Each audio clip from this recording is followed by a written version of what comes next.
नमस्कार दोस्तों, स्वागत करता हूं आपका अपने YouTube channel top rank study में। हमने जो हिंदी भाषा व्याकरण का नया सेशन शुरू किया था उसमें हमने सबसे पहले पार्ट लिया था वर्ण विचार का। वर्ण विचार में हमने पढ़ लिया स्वर क्या होते हैं और उनका वर्गीकरण। आज हम बात करेंगे व्यंजन क्या होते हैं और व्यंजनों का वर्गीकरण आज हम जानेंगे। देखिए, हमने वर्णमाला के आधार पर दो भेद किए थे। एक तो पढ़ा था हमने स्वर और दूसरा किया था हमने व्यंजन। स्वर वे ध्वनियां होती हैं जिनका उच्चारण हम स्वतंत्र रूप से करते हैं। स्वतंत्र रूप से उच्चारण, स्वरों का उच्चारण हम स्वतंत्र रूप से करते हैं। वे वर्ण जिनका उच्चारण हम किसी अन्य वर्ण की सहायता न लेकर करते हैं उसे हम स्वर कहते हैं, यानी कि स्वरों का उच्चारण हम स्वतंत्र रूप से करते हैं। अब बात करता हूँ व्यंजनों की। इसी में से हम परिभाषा निकालते हैं। जिन वर्णों का उच्चारण हम स्वतंत्र रूप से नहीं करते हैं, यानी व्यंजनों का उच्चारण हम स्वतंत्र रूप से नहीं करते हैं।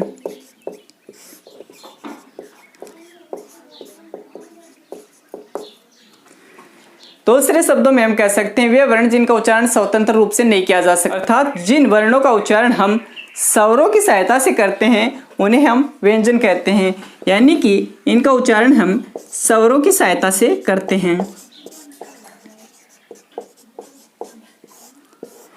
व्यंजनों का उच्चारण हम स्वरों की सहायता से करते हैं। हमने जाना था कि स्वरों की संख्या होती है 11 और व्यंजनों की संख्या की बात करूं मैं तो व्यंजनों की संख्या होती है 33।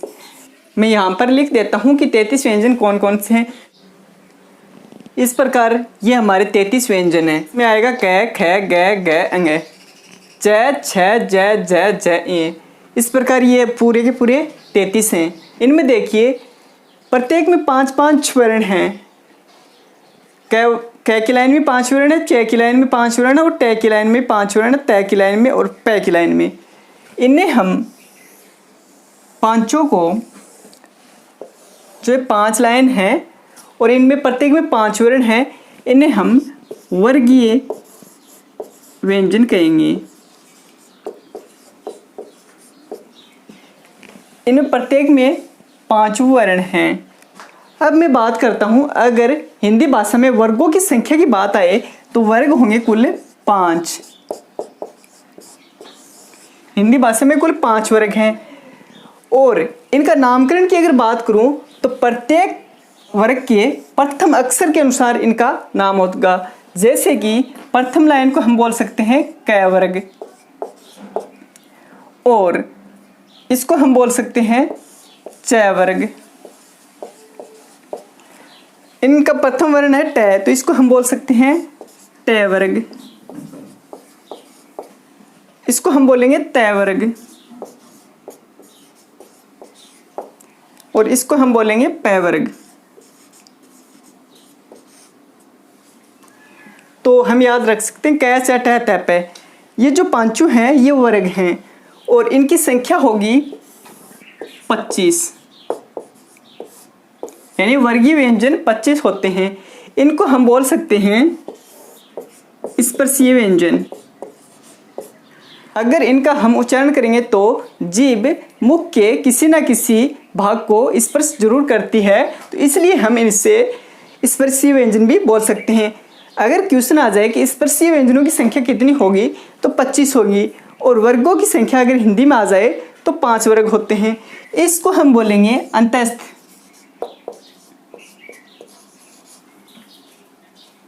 अंतस्थ व्यंजन और इसको हम बोलेंगे उत्सम व्यंजन।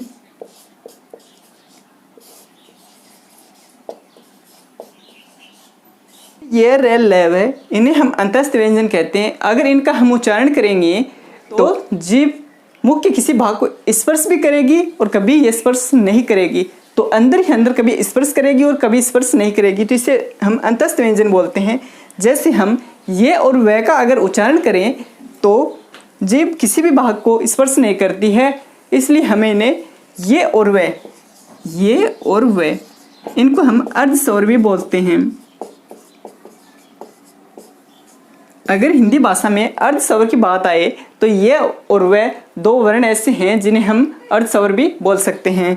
अब बात करता हूँ मैं उत्सव वर्ण की। उत्सव वर्ण अगर इनका उच्चारण करेंगे तो जीभ घर्षण करती हुई और मुख के अंदर से गर्म हवा बाहर निकलेगी। आप बोलकर भी इसका उच्चारण कर सकते हैं, जैसे कि तालव्य से। जैसे तालव्य से का उच्चारण करेंगे श, और मूर्धन्य से श, और दंत से स। इनका उच्चारण भी अलग अलग होता है। जैसे अगर हम श का उच्चारण करेंगे तो जीभ का आगे का भाग तालु को स्पर्श करता है, तो इसे हम तालव्य स बोल सकते हैं। और अगर इसका हम उच्चारण करेंगे श, तो इसका अगर हम उच्चारण करेंगे तो जीभ के आगे का भाग मूर्धा को स्पर्श करता है, इसलिए हम इसे मूर्धन्य से भी बोल सकते हैं। और इसका उच्चारण हम करेंगे तो जीभ के आगे का भाग दांतों को स्पर्श करता है। अगर इस स का उच्चारण हम करेंगे तो जीभ के आगे का भाग दांतों को स्पर्श करता है, इसलिए हम इसे दंते से बोल सकते हैं। तो इसको हम बोलेंगे तालव्य से, और इसको बोलेंगे हम मूर्धन्य से, और इसको बोलेंगे हम दंते से। ये हमें ध्यान रखना है। इनके बारे में भी क्वेश्चन ज़्यादातर पूछे जाते हैं। अगर हम साधारण वर्गीकरण की बात करें तो व्यंजनों का साधारण वर्गीकरण ये होता है, हम क से लेकर मैं तक, यानी क से मैं तक, इन व्यंजनों को हम स्पर्शी वर्गीय व्यंजन भी बोल सकते हैं। इनकी संख्या होती है 25। कैसे मैं तक होंगे स्पर्शीय वर्गीय व्यंजन, और इनकी संख्या होगी 25। ये रल को हम अंतस्थ व्यंजन बोल सकते हैं, और स है को हम उत्सव व्यंजन बोल सकते हैं। और ये और वे ये होते हैं अर्ध स्वर। अगर व्यंजनों में पूछा जाए आपको कि अर्ध स्वर किसे कहते हैं तो वो होंगे 2, ये और वे। इनकी संख्या होती है 2। और स का उच्चारण स्थान की अगर बात करूं तो तालव्य होगा, और श का उच्चारण स्थान की बात करूं तो मूर्धन्य होगा, और स दंत्य होगा। इन तीनों स का हम उच्चारण भी अलग अलग प्रकार से करते हैं, ध्यान रहे। यह हमारा था साधारण वर्गीकरण। साधारण वर्गीकरण हम 3 प्रकार से कर सकते हैं। स्पर्शीय व्यंजन जिसको हम कैसे मैं तक लेंगे, और ये रेल लेव है इसे हम अंतस्थ व्यंजन कहेंगे, और स है उत्सव व्यंजन इसे हम साधारण वर्गीकरण भी कह सकते हैं, और या हम इसे अध्ययन की सरलता के आधार पर व्यंजनों का वर्गीकरण भी मान सकते हैं। अब मैं दूसरे प्रकार का व्यंजनों का वर्गीकरण। व्यंजनों के वर्गीकरण में हमने पहला लिया था साधारण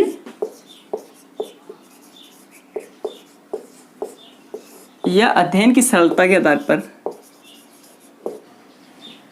पहला वर्गीकरण था साधारण या अध्ययन की सरलता के आधार पर। हमने पढ़ा था वर्गीय या स्पर्शी व्यंजन।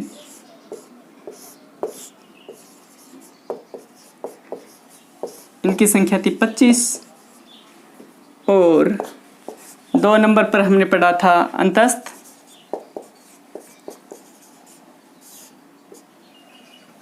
ये रेलवे। इनकी संख्या 4। ये थे कैसे मैं तक। और नंबर 3 पर हमने लिया उत्सव व्यंजन। इनकी संख्या भी थी 4। श और श है। इस प्रकार हम साधारण और अध्ययन की सरलता के आधार पर 33 व्यंजनों का वर्गीकरण कर सकते हैं। नंबर 2 पर हम लेंगे व्यंजनों का वर्गीकरण घोष या कंपन के आधार पर।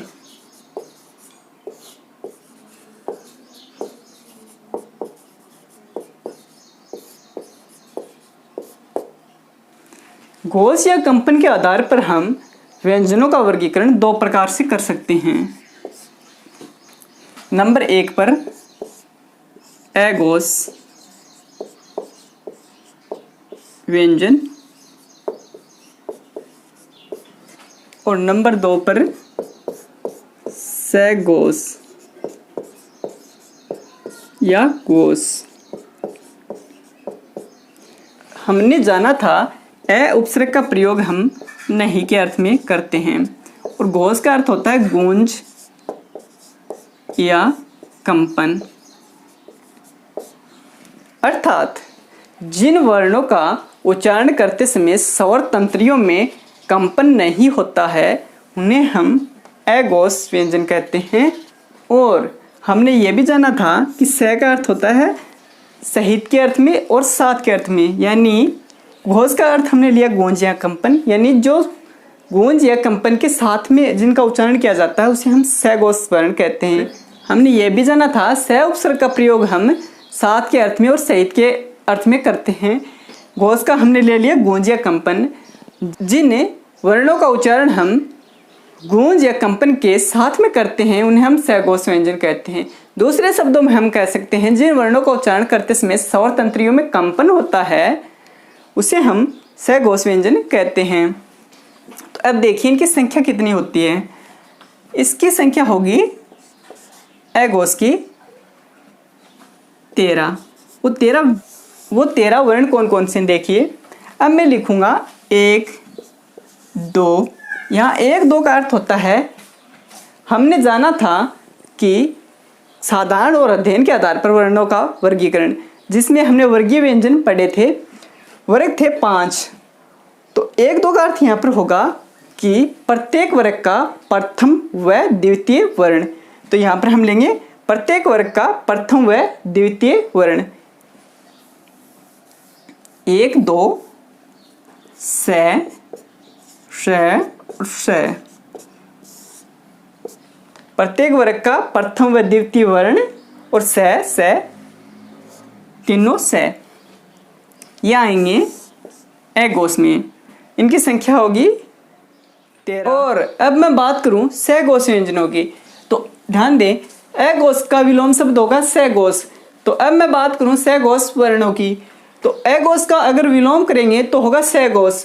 तो अघोष की हमने संख्या जानी कि अघोष होते हैं 13। तो 13 को हम उल्टा करके लिख देंगे क्योंकि अघोष का विलोम होता है सघोष।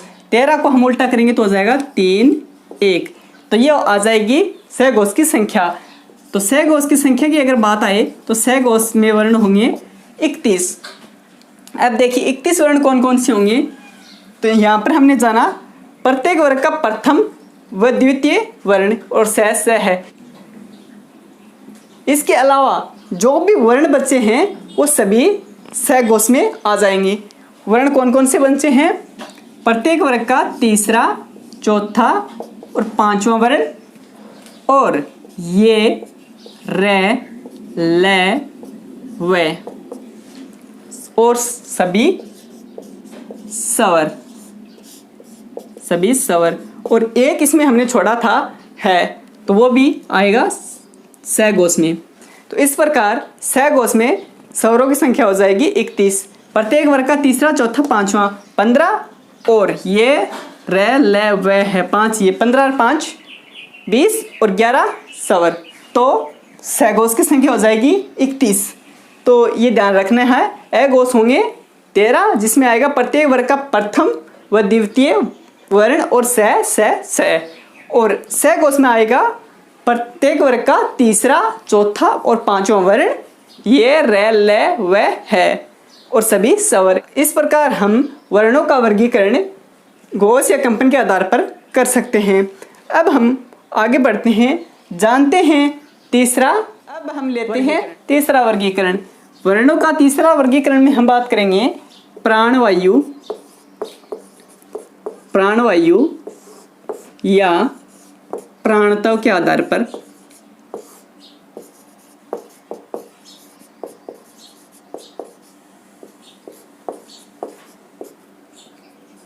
वर्णों का वर्गीकरण।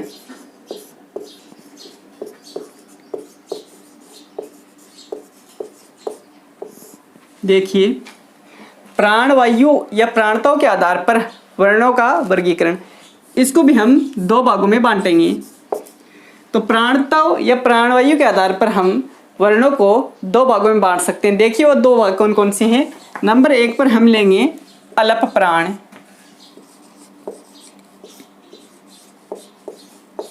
और नंबर 2 पर हम लेंगे महाप्राण। अल्प का अर्थ हम लेंगे थोड़ा या कम, और महा का अर्थ हम लेंगे ज्यादा या अधिक। देखिए जिन वर्णों के उच्चारण में प्राणवायु या श्वास का कम मात्रा में बाहर निकलना या कम मात्रा में बाहर निकलती है उसे हम अल्प प्राण वर्ण कहेंगे, और जिन वर्णों के उच्चारण में प्राणवायु अधिक मात्रा में बाहर निकलती है उसे हम महाप्राण। देखिए इनको याद करने का तरीका। अल्प, ये शब्द देखिए, अल्प में कितने वर्ण हैं? 3 हैं, ए ल प। अल्प में 3 वर्ण हैं। 3 संख्या सम होती है या विषम? 3 संख्या होती है विषम, तो इसमें आएंगे विषम। तो इसमें आएंगे प्रत्येक वर्ग की विषम संख्या।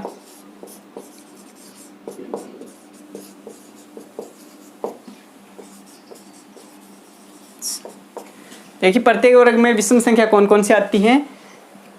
1 विषम है, 2 सम है, और 3 4 सम है, और 5 विषम है। यानी कि प्रत्येक वर्ग का पहला, तीसरा, 5वां वर्ण है। और साथ में हम लेंगे अंतस्थ व्यंजन। अंतस्थ व्यंजन, अब आप जानते हैं अंतस्थ व्यंजन कौन कौन से होते हैं? ये, रे, ले, वे, और सभी स्वर। सभी स्वर। तो इस प्रकार इनकी संख्या होगी, देखिएगा 1 3 5, यानी प्रत्येक वर्ग का पहला, तीसरा, 5वां अक्षर। वर्गों की संख्या होती है हिंदी में 5, यानी 3। ये 5 गुणा 3 यानी 15, और 4 अंतस्थ, 15 और 4 19, और सभी स्वरों की संख्या होती है 11, 19 और 11 30। तो हम कह सकते हैं अल्प प्राण की संख्या होगी 30।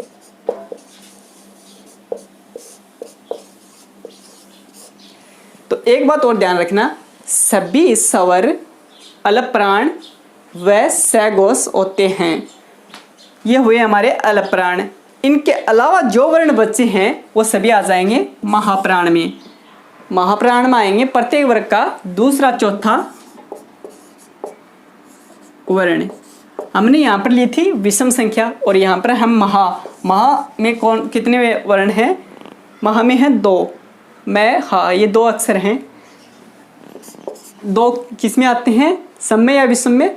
2 आते हैं सम में। तो यहाँ पर हम लेंगे प्रत्येक वर्ग की सम संख्या, दूसरा व चौथा वर्ण, और से, श और है,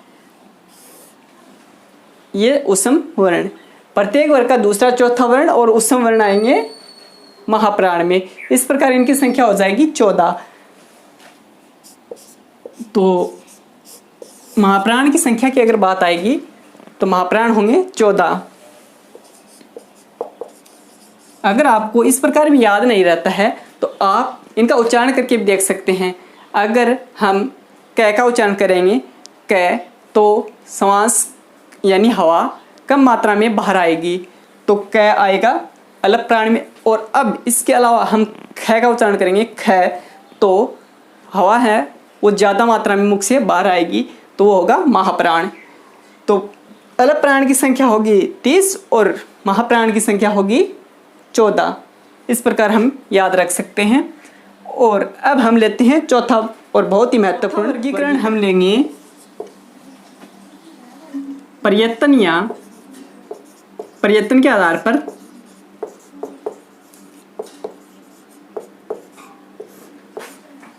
या उच्चारण के आधार पर।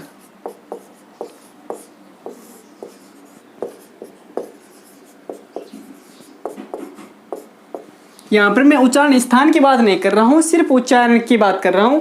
उच्चारण का अर्थ होता है बोलना और उच्चारण स्थान का अर्थ होता है जहाँ से बोला जाता है। तो मैं उच्चारण की बात कर रहा हूँ प्रयत्न के आधार पर या उच्चारण के आधार पर।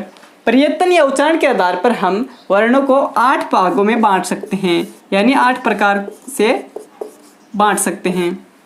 देखिए वो 8 प्रकार कौन कौन से हैं। नंबर 1 पे होगा स्पर्शी, नंबर 2 पे है संग्रसी, नंबर 3 पर है स्पर्श संग्रसी,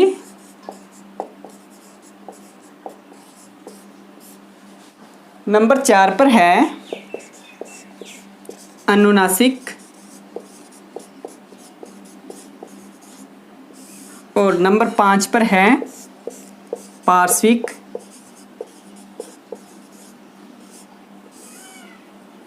और नंबर 6 पर है उच्छिप्त।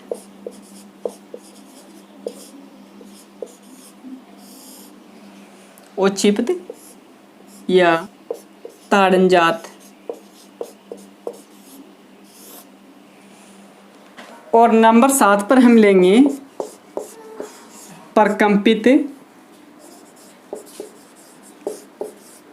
या लुंठित। नंबर 8 पर हम लेंगे संग्रहहीन या अर्धस्वर। इस प्रकार ये हमारे 8 प्रकार हो गए। अब देखिए इनमें कौन कौन से वर्ण आते हैं। स्पर्शी व्यंजन साधारण वर्गीकरण में हमने पढ़ा था। स्पर्शी होते हैं क से मैं तक, इनकी संख्या होती है 25। संग्रसी संग्रसी वर्ण वे होते हैं जिन वर्णों का उच्चारण करते समय हमें संग्रस करना पड़ता है, यानी जीभ संग्रस के साथ बाहर आती है। इसे हम उसम भी कह सकते हैं। ये होते हैं स, श, से और है। ये 4 वर्ण संग्रसी होते हैं। अब बात करता हूं मैं स्पर्श संग्रस्य की। जिन वर्णों का उच्चारण करते समय जीभ को संग्रस भी करना पड़ता है और मुख के किसी भाग को छूती भी है जीभ, यानी संग्रस भी होता है और स्पर्श भी होता है, वो होते हैं स्पर्श संग्रसी। स्पर्श संग्रसी में आएंगे 4 वर्ण च, छ, ज, झ। ये 4 वर्ण स्पर्श संग्रसी में आते हैं। अब मैं बात करता हूं अनुनासिक की, यानी प्रत्येक वर्ग का 5वां अक्षर अनुनासिक होता है। वो देखिए 5वां अक्षर कौन कौन से हैं। अंग, च वर्ग का 5वां अक्षर, ट वर्ग का 5वां अक्षर और त वर्ग का 5वां अक्षर और मैं वर्ग का 5वां अक्षर। ये 5 वर्ण अनुनासिक कहलाते हैं। इनका उच्चारण हम नासिका की सहायता से करते हैं। अब आता है पार्श्विक। पार्श्व का अर्थ होता है बगल या किनारा, बगल या किनारा। पार्श्विक वर्ण का अगर हम उच्चारण करेंगे तो जीभ का आगे का भाग अधिक ऊंचाई पर चल जाता है और हवा किनारों से बाहर निकलती है, तो वह पार्श्विक व्यंजन होगा। वो एक व्यंजन है ल। अगर ल वर्ण का अगर हम उच्चारण करेंगे तो हवा है वो किनारों से बाहर आएगी और जीभ का आगे का भाग अधिक ऊंचाई पर चला जाएगा। आप उच्चारण करके भी देख सकते हैं, जैसे कि ल का उच्चारण करेंगे तो जीभ का आगे का भाग तो अधिक ऊंचाई पर जाएगा और हवा पार्श्व यानी बगल से बाहर आएगी। वर्ण है वो पार्श्विक में आएगा। अब बात करते हैं उच्छिप्त या ताड़नजात। इन्हें हम देवी गुण भी कह सकते हैं, देवी स्पष्ट भी कह सकते हैं। इन्हें हम फेंका हुआ वर्ण भी कह सकते हैं, क्योंकि इनका उच्चारण करते समय जीभ झटका देती है। झटके से ऐसा लगता है कि हम किसी वर्ण को बाहर फेंक रहे हैं, तो इन्हें हम फेंका हुआ भी कह सकते हैं। तो देखिए ताड़नजात या उच्छिप्त व्यंजन कौन कौन से होते हैं। ढ और ढ, ये हैं दोनों ट वर्ग के तीसरा व चौथा वर्ण। अब इनके नीचे बिंदु लगा दी जाएगी तो ये ताड़नजात बन जाएंगे। इनसे कोई भी शब्द प्रारंभ नहीं होता है। देखिए मैं आपको बता देता हूँ। एक तो हम बिंदी लगाते हैं शब्द के आगे, जैसे कैवर्ग का पंचमा अक्षर, कैवर्ग के पंचमा अक्षर के आगे लगती है बिंदु। इस बिंदु को हम पंचमा अक्षर बिंदु भी बोल सकते हैं। पंचमा अक्षर बिंदु। एक बिंदु है वो लगती है किसी वर्ण के नीचे। जो नीचे बिंदु लगती है इसे हम ताड़नजात बिंदु भी बोल सकते हैं।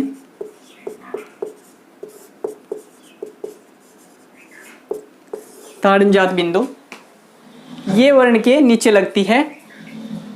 इसका अगर हम ताड़नजात वर्णों का उच्चारण करेंगे तो इनसे पहले हम अ ध्वनि यानी अ स्वर का उच्चारण करेंगे। इसको हम कहेंगे अड और इसको हम कहेंगे अढ। इनसे कोई भी शब्द प्रारंभ नहीं होता है। ताड़नजात वर्णों के बारे में इससे पहले वाले वीडियो में हमने जाना था। इनकी संख्या होगी 2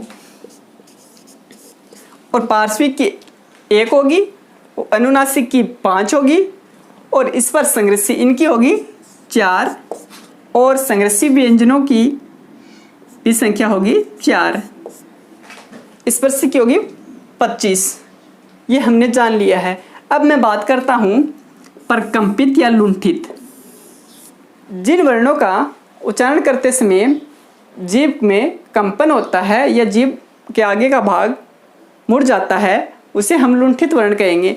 लुंठित वर्ण मात्र एक है, वो है र। अगर हम र वर्ण का उच्चारण करेंगे तो जीभ के आगे के भाग में कंपन होगा र। आप बोल के भी इसका उच्चारण कर सकते हैं। और संग्रसहीन नंबर 8 पर हम लेंगे संग्रसहीन। संग्रसहीन या अर्ध स्वर हमने जाना था संग्रसहीन होते हैं ये वे। इनका अगर हम उच्चारण करेंगे तो हम इनका उच्चारण स्वरों की तरह ही कर सकते हैं। इनके उच्चारण में हमें कोई भी संग्रस नहीं करना पड़ता है, तो इसे हम संग्रसहीन या अर्ध स्वर भी बोल सकते हैं। इनकी संख्या होती है 2 और प्रकंपित या लुंठित की होती है 1। एक बार दोबारा देखिए, स्पर्शी कैसे 25 और संग्रसी स है। अब मैं आपको एक और तथ्य बता देता हूं। अगर क्वेश्चन में आ जाए कि मूल स्पर्शी व्यंजनों की संख्या कितनी होगी, तो ध्यान दें मूल स्पर्शी व्यंजनों की संख्या होती है 16। 16 होती है मूल स्पर्शी। देखिए वो 16 कौन कौन से हैं। देखिए स्पर्श संग्रसी इन चारों को भी हमने स्पर्शी में गिन लिया है और अनुनासिक इन 5 को भी हमने स्पर्शी व्यंजनों में गिन लिया है।